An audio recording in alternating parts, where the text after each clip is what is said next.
C'est au moins aussi incroyable que de changer le plomb en or. L'homme est désormais capable de fabriquer du pétrole. Des chercheurs français et espagnols ont trouvé la formule miracle en recyclant nos rejets de CO2. C'est une révolution énergétique et écologique qui est déjà en marche en Espagne, où se sont rendus Christine Chapelle et Jean-François Drouillet. Regardez leur reportage. Dans cette forêt de tubes est en train de naître le carburant de demain. On y reproduit en 48 heures ce que la nature a mis des dizaines de millions d'années à faire, fabriquer du pétrole. Ce sont des cultures de microalgues extrêmement concentrées. Dans un millilitre, pratiquement une goutte d'eau, on arrive à avoir 500 millions d'algues. Ce sont des dalles de 2 à 4 microns. Pour nourrir ces végétaux, il faut de la lumière, bien sûr, c'est la photosynthèse, et du gaz carbonique, du CO2. Et c'est là qu'est le génie de l'histoire. Ce CO2, on le récupère directement via un pipeline de la cimenterie voisine. Gavé de gaz carbonique, les algues se multiplient. Ce super concentré végétal sera ensuite filtré pour en retirer l'eau et les oméga 3.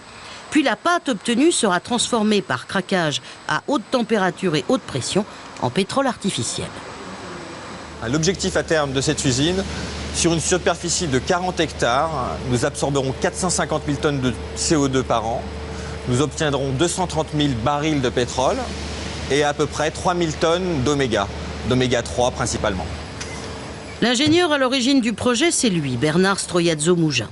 Sensibilisé il y a 5 ans aux effets des gaz à effet de serre, il se souvient alors que la recette du pétrole fossile, c'est l'interaction de gaz carbonique et de végétaux. Il contacte un chercheur de l'université d'Alicante, spécialisé dans les microalgues. Je lui ai montré mon schéma et je lui ai dit voilà mon idée.